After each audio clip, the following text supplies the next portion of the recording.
Assalamualaikum warahmatullahi wabarakatuh. Selamat siang, selamat malam, selamat sore semuanya. Apa kabar? Insya Allah sehat semua ya. Oke, hari ini kita masuk ke dalam bahasan baru atau bab baru, yaitu tentang sholat sunnah berjamaah dan sholat sunnah munfarid. Ada di bab 9 kalau di dalam buku pegangan kita. Oke, sebelum kita masuk ke dalam apa itu sholat sunnah, kita pahami dulu peta konsepnya. Yang pertama adalah sholat sunnah, yang kedua sholat sunnah berjamaah dan sholat sunnah munfarid. Lalu ada macam-macamnya, macam-macam dari sholat sunnah berjamaah dan munfarid, tata caranya, praktik sholatnya, lalu pembiasaan.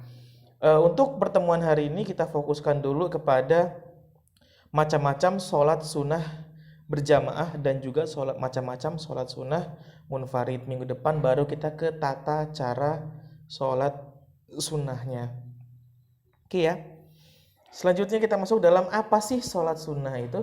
Sholat sunnah merupakan sebuah sholat yang dilakukan di luar sholat wajib yang dianjurkan oleh Rasulullah Sallallahu Alaihi Wasallam. Sholat sunnah bertujuan untuk mendekatkan diri kepada Allah Subhanahu Wa Ta'ala. Lalu sholat sunnah juga bisa digunakan sebagai barometer untuk melihat tingkat ketakwaan dan ketawakalan seorang hamba. Oke, yang pertama sholat sunnah dilakukan di luar sholat wajib, sudah jelas. Karena ada dua jenis sholat, pertama sholat sunnah dan sholat wajib. Tapi ada juga ini penting tulisan, yang dianjurkan oleh Rasulullah Shallallahu Alaihi Wasallam.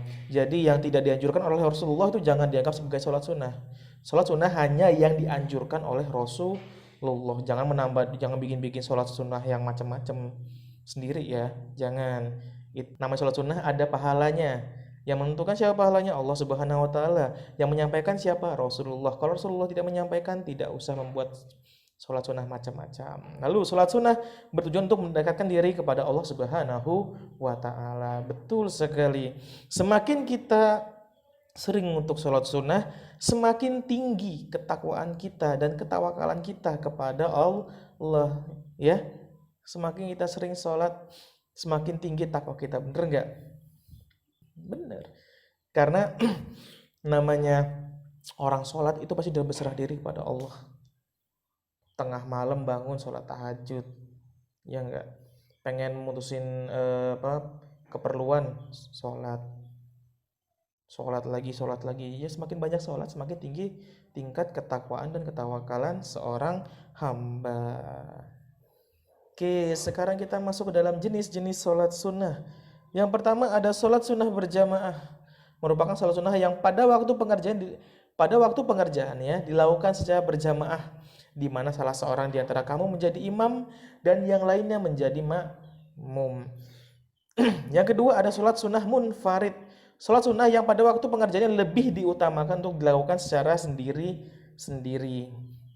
Jadi gini, yang berjamaah ini dianjurkannya untuk berjamaah. Oke, dianjurkannya untuk berjamaah, tapi ada sebab-sebab tertentu yang bisa kita untuk melakukannya sendiri-sendiri. Sedangkan munfarid ini lebih diutamakan untuk sendiri daripada berjamaah. Oke, sekarang kita masuk bahasan pertama tentang sholat sunnah berjamaah. Sholat sunnah berjamaah itu yang pertama ada sholat idain, atau kalau kita kenal adalah sholat id. Sholat Idul Fitri, sholat Idul Adha, lalu sholat istisqa. Lalu ketiga ada sholat khusuf, 4 ada kusuf, 5 ada sholat tarawih, dan 6 sholat witir. Jadi ke-6 ini lebih dianjurkan untuk dilaksanakan secara berjamaah. Yang pertama adalah sholat idain. Sholat idain atau biasa kita sebut dengan sholat id atau sholat hari raya merupakan sholat sunnah yang dilaksanakan pada tanggal 1 Syawal dan 10 Zulhijjah. Maaf itu Bapak salah tulis ya, 10 Zulhijjah.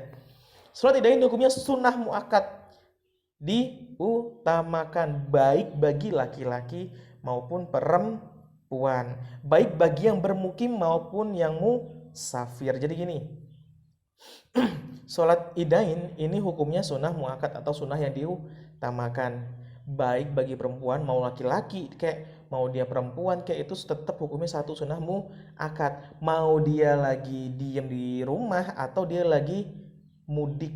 Misalnya kalian lagi mudik nih, sampai pagi lebaran itu belum nyampe tempat, tapi sudah seharusnya kalian sholat id.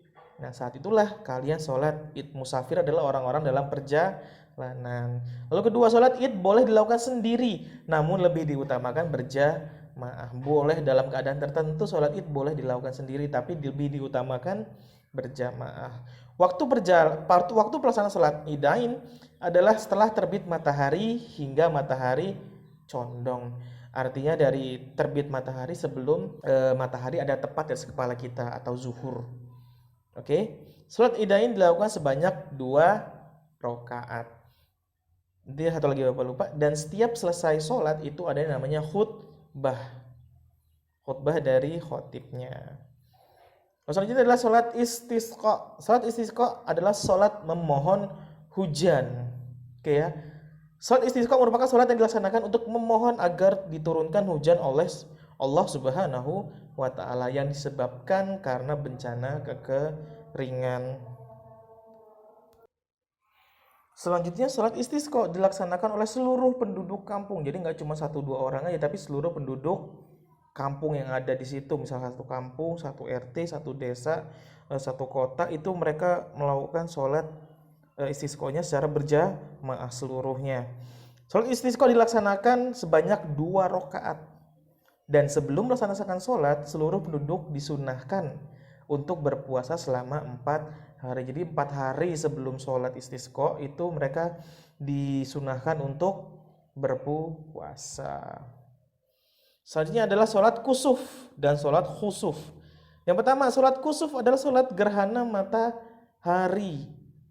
Merupakan sholat yang dilaksanakan pada saat terjadinya gerhana matahari. Waktu pelaksanaannya itu dimulai pada saat awal terjadi gerhana hingga matahari kembali utuh atau sampai matahari terbenam.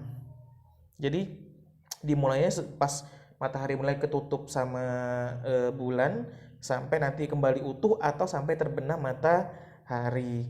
Selanjutnya hukumnya adalah sunnah muakkad. Yang keempat, dilakukan sebanyak 2 rakaat, tapi ini uniknya dari sholat kusuf dan sholat khusuf. Oke, ada uniknya. Uniknya seperti apa? Meskipun dilaksanakan dengan 2 rakaat, tapi di setiap rakaat, misal di rakaat pertama itu mereka membaca 2 kali surat Al-Fatihah, 2 kali surat pendek, dan melakukan 2 kali ruku. Caranya bagaimana Pak? Ya nanti minggu depan Bapak kasih tahu cara seperti apa ya. Jadi ya oke. Jadi setiap rakaat mereka membaca 2 Al-Fatihah, 2 surat pendek, dan melakukan 2 kali ruku.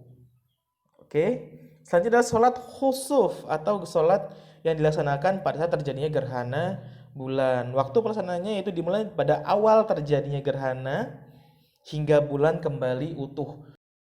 Lalu hukumnya adalah sunnah muakkad, sama. Tata caranya sama seperti sholat khusuf atau sholat gerhana matahari, yang berbeda hanya ada di niatnya. Selanjutnya adalah sholat tarawih dan sholat witir. Sholat tarawih adalah sholat yang dilaksanakan hanya pada saat bulan Ramadan saja. Jadi di luar bulan Ramadan nggak ada namanya sholat tarawih. Waktu pelaksanaannya itu setelah sholat isya hingga waktu fajar. Oke, dari isya sampai sebelum subuh itu waktu pelaksanaan sholat tarawih. Hukumnya apa? Sunnah muakkad. Bilangannya apa? Bilangan serakatnya genap. 2 boleh, 4 boleh, 6 boleh, 8 boleh, 10 boleh, 12 boleh, 14 boleh. Yang penting dia ukurannya adalah genap, tidak boleh ganjil. Boleh dilaksanakan dengan 2 rakaat salam. Maksudnya gini, 2 rakaat, 2 rakaat, 2 rakaat.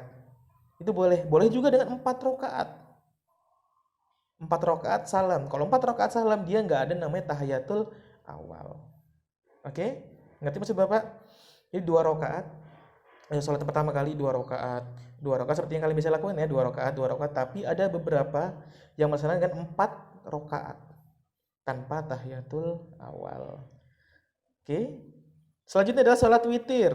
Merupakan sholat yang biasa disebut dengan sholat penutup malam. Waktu pelaksanaan dimulai setelah sholat isya hingga waktu fajar, sholat witir tidak hanya berlaku pada saat bulan Ramadan saja ya. Di bulan-bulan biasa juga bisa karena dia adalah sholat penutup malam.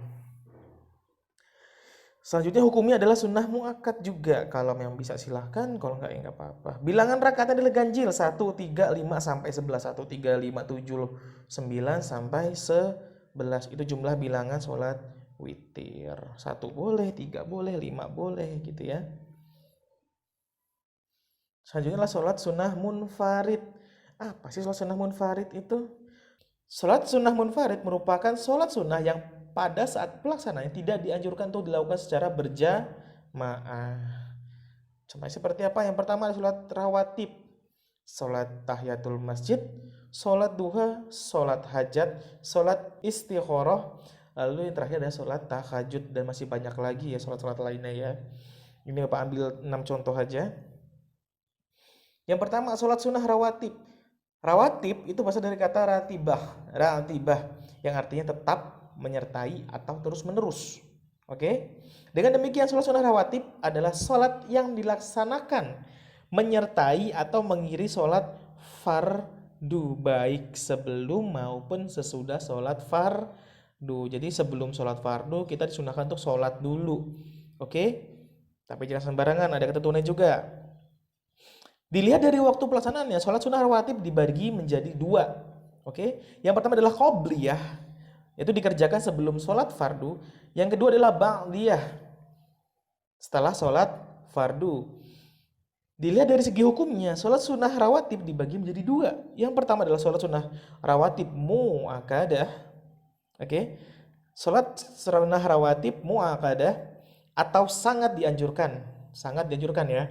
Jadi sebelum sholat sebelum sholat wajib itu sangat dianjurkan untuk sholat sunnah rawatib yang berikut. Yang pertama, 2 rakaat sebelum zuhur, 2 rakaat sesudah zuhur, oke?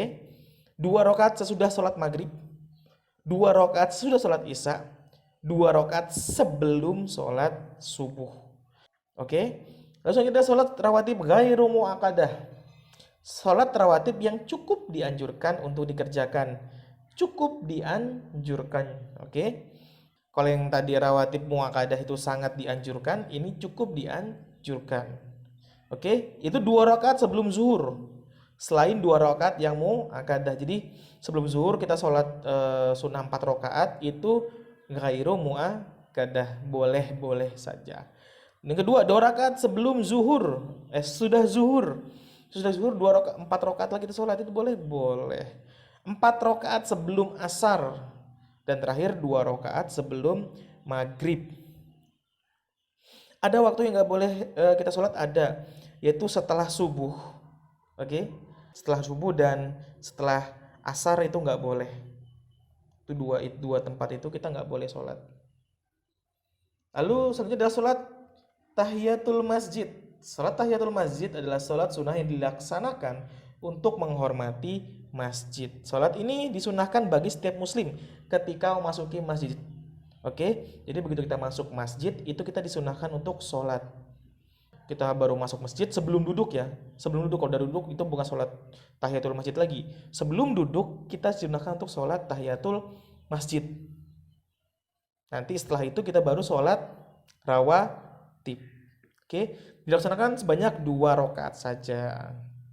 Selanjutnya adalah sholat duha. Sholat duha atau yang disebut dengan sholat awabin duha adalah sholat sunnah yang dikerjakan pada waktu matahari sudah menaik sekitar 1 tombak, sekitar pukul 7 atau matahari setinggi 7 hasta hingga menjelang zuhur. Jadi sholat duha ini sholat yang dilaksanakannya pada saat jam 7, sudah lewat jam 7. Kalau istilahnya mereka dulu ada zaman dulu ada pakai tombak ya. 1 tombak, kita pakai jam adalah jam 7 hingga menjelang sholat zuhur. Oke? Dilakukan sebanyak 2 rakaat boleh.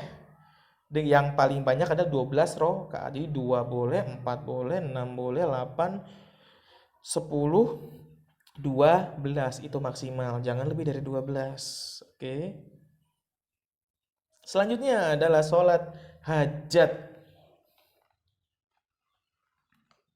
Sholat hajat adalah sholat sunnah yang dilakukan seorang muslim saat memiliki hajat atau keinginan tertentu yang ingin dikabulkan oleh Allah. Jadi gini nih, ya Allah saya pengen punya motor misalnya. Sholatlah hajat. Boleh? Ya boleh-boleh aja, masa kita pengen nggak boleh, ya kan? Misalnya saya pingin naik kelas dengan nilai bagus, sholat hajat, sholat aja. Oke, dilakukan antara 2 hingga 12 rakaat. 2 sampai 12 rakaat sama seperti sholat duha ya. 2 sampai 12 rakaat dengan salam di setiap 2 rakaat. Di setiap 2 kali rakaat kita salam 2 rakaat, salam. Sholat ini dapat dilakukan kapan saja kecuali pada waktu-waktu yang dilarang untuk melakukan sholat. Kayak tadi ya, setelah subuh dan setelah asar itu dilarang untuk melakukan sholat. Lalu selanjutnya ada sholat istikharah. Ini hampir sama dengan sholat hajat, bedanya adalah begini. Sholat istikharah adalah sholat yang dimaksudkan untuk memohon petunjuk pada Allah dalam menentukan pilihan terbaik di antara dua pilihan atau lebih yang bertujuan pada suatu keinginan atau cita-cita yang sudah nampak adanya tapi masih ragu-ragu dalam menentukan pilihannya. Kayak sebenarnya begini nih, jadi kan kita kan misalnya pengen motor. Ya Allah saya pengen motor. Ya Allah saya pengen motor, itu sholat hajat. Oke? Terus mama kita ngasih tahu nih atau bapak kita ngasih tahu, nih kamu ada motor Mio atau motor Beat kata orang tua kita. Tapi kita bingung mau milih yang mana. Sholat istikharah mau yang Mio atau mau yang Beat. Nanti biasanya sih datangnya dalam mimpi ya. Jawabannya datangnya dalam mimpi biasanya. Kalau dalam mimpi, oke, Beat tunjuk. Nah, gitu loh. Dilakukan sebanyak 2 rakaat saja, nggak kayak sholat hajat yang sampai 12 rakaat ya dia anjurkannya. Tapi sholat istikharah dilakukan sebanyak 2 rakaat saja. Waktu yang terbaik dalam melaksanakan sholat istikharah adalah saat mulai pertengahan malam yang akhir atau pada saat kita gini, sama seperti sholat tahajud waktunya itu. Sholat tahajud dengan sholat istikharah itu dianjurkannya di waktu yang seperti itu, sholat istikharah sama dengan sholat tahajud. Ya, selanjutnya adalah sholat tahajud baru dibahas. Sholat sunnah tahajud adalah sholat sunnah muakkadah yang dilaksanakan pada sebagian waktu di malam hari. Sholat tahajud dilakukan paling sedikit 2 rakaat dan paling banyak tidak dibatasi. Kalau untuk sholat tahajud ini nggak ada batasan. Terserah kalian mau berapa rakaat. Yang penting hitungannya adalah genap. Hitungannya adalah genap dari 2 rakaat, 4, 6, 8, 10, 12 dan seterusnya dan seterusnya. Salat tahajud adalah bagian dari qiyamul lail atau salat malam. Jadi salat qiyamul lail ini bukan cuman tahajud aja ya. Ada witir tadi bisa juga dilakukan malam. Terus salat istikharah tadi bisa dilakukan malam. Salat-salat lain juga bisa dilakukan malam kecuali itu salat gerhana. Oke ya, salat gerhana, salat idain itu nggak boleh malam-malam. Yang langsung diperintahkan oleh Allah Subhanahu wa taala melalui firman sebagai berikut. Ini ada di Quran surat Al-Isra ayat 79. Bismillahirrahmanirrahim. Wa minal laili fatahajjad bihi nafilatan laka asa ay yab'athaka rabbuka maqaman mahmuda. Dan pada sebagian malam lakukanlah sholat tahajud sebagai suatu ibadah tambahan bagimu. Mudah-mudahan Tuhanmu mengangkatmu ke tempat yang terpuji.